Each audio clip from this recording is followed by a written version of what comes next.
Welcome to Dasuha English channel. Today we will learn English. Don't forget to practice after learning. In this video, we will learn 7 phrases that are often used in everyday life. Even though it's only 7, but it's quite useful for those of you who want to learn and practice it. Let's start the lesson. The first lesson we will learn is armchair critic. Do any of you know the meaning of this phrase? The term armchair critic refers to someone who offers opinions, criticism, or judgments on a particular subject, typically from the comfort and safety of their own home or without first-hand experience or expertise in the matter.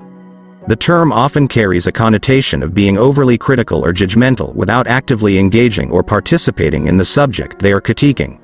It implies that the person is offering their opinions without having direct involvement or personal experience in the topic they are criticizing, usually from a position of relative ease and detachment. For example, "I can't believe they chose that actor for the lead role in the movie. They have no talent whatsoever." Have you ever acted or been involved in casting? It's easy to be an armchair critic without understanding the complexities of the industry and the decision-making process. In this conversation, Person A is acting as an armchair critic by criticizing the casting choice without any personal involvement or understanding of the intricacies of the film industry.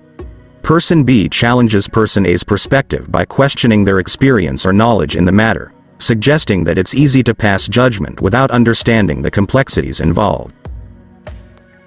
The next phrase we're going to learn is laid back. Let's learn what this phrase means. The term laid back is an idiomatic expression used to describe someone or something that is relaxed, easygoing, or calm in demeanor or behavior. It implies a person who is unhurried, unbothered by stress or pressure, and takes things in stride. When describing a situation or atmosphere, laid back suggests a casual, relaxed, or informal nature. It is often associated with a sense of ease, nonchalance, or a lack of tension. People who are laid back are typically perceived as easy to get along with and approachable. Example: "I'm really stressed about this upcoming deadline. There's so much pressure to get everything done perfectly. Hey, just take a deep breath and try to be laid back about it.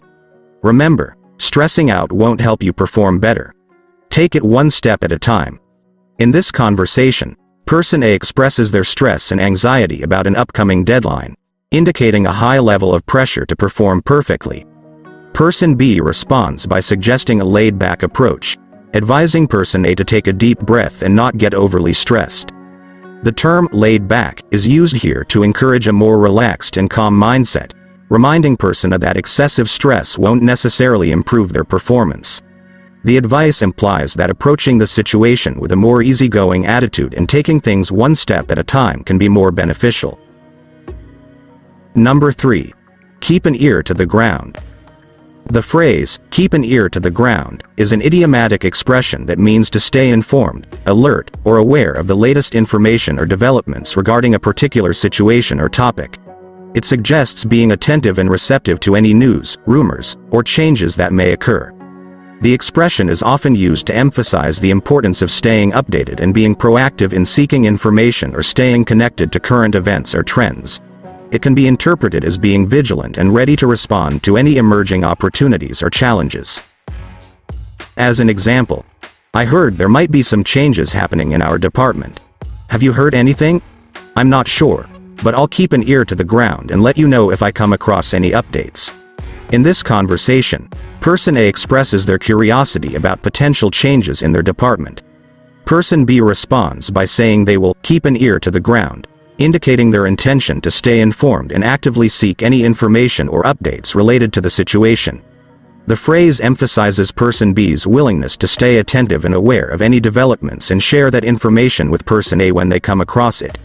It conveys a sense of being alert and proactive in staying connected to the latest news or rumors. Next, the next phrase is bored stiff. Let's see what this phrase means. Bored stiff is an idiomatic expression used to describe a state of extreme boredom or monotony. When someone says they are bored stiff, they mean that they are extremely bored to the point of feeling stagnant or unable to find any interest or excitement in their current situation or activities. The phrase implies a strong feeling of ennui or a lack of stimulation. It suggests that the person is so bored that they feel almost paralyzed or unable to engage in anything due to the sheer dullness of their circumstances. Here's an example conversation that includes the phrase, bored stiff. What did you do over the weekend? Oh, not much. I was bored stiff the entire time. In this conversation, person B is expressing their extreme boredom over the weekend.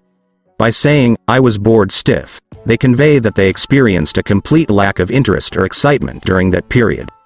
The phrase, bored stiff, emphasizes the intensity of their boredom, suggesting that they felt so uninterested and unengaged that they were almost immobilized by the monotony of their activities. Next. Number 5. Hands off.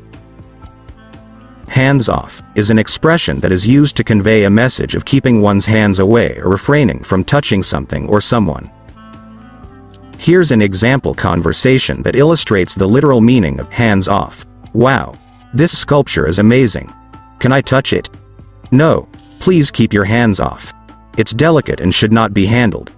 In this conversation, person A expresses interest in touching a sculpture, possibly out of admiration or curiosity. Person B, who is the owner or custodian of the sculpture, responds with the request, keep your hands off. This phrase serves as a warning to refrain from physically touching the sculpture. Person B explains that the sculpture is delicate and should not be handled to prevent any damage or alteration to its condition. By using hands off, person B makes it clear that touching the sculpture is not permitted or advisable. Number 6. Keep it under wraps. Anyone know what it means? The phrase, keep it under wraps, is an idiom that means to keep something secret or confidential, to not disclose or reveal it to others. It suggests that the information should be kept hidden or concealed from public knowledge or a specific group of people. It implies the need for discretion or confidentiality to maintain privacy or avoid unwanted attention. Example. I have some exciting news about our new product launch, but let's keep it under wraps for now. Sure, I understand. We don't want our competitors to get wind of it before we're ready to announce. In this conversation, person A is informing person B about some exciting news related to a new product launch. However, they emphasize the importance of keeping it under wraps, meaning they want to maintain secrecy and not disclose the information to others. Person B acknowledges the need for confidentiality, expressing the concern of competitors potentially gaining knowledge about the news before the official announcement. Next. Number 8. High on the hog. The phrase, high on the hog, is an idiom that means living in a luxurious or extravagant manner, often associated with wealth or prosperity. It suggests enjoying the best or most desirable things in life and having a privileged or comfortable lifestyle. The expression originates from the fact that the choicest cuts of meat, such as pork, are found higher on the animal, and therefore more expensive and reserved for those who can afford them. See an example as follows. Did you see John's new mansion? He's really living high on the hog these days. Yeah, he's made quite a fortune. He can afford all the luxury and extravagance he desires. In this conversation, person A is remarking about John's new mansion, indicating that he is living in a luxurious and extravagant manner. The phrase, high on the hog, suggests that John is enjoying a privileged and comfortable lifestyle, likely due to his wealth. Person B acknowledges John's financial success and agrees that he can afford all the luxurious things he desires, further emphasizing the concept of living in a prosperous and extravagant manner. Thank you for watching this video. If you don't want to miss the latest videos, please subscribe to this channel. See you in the next video.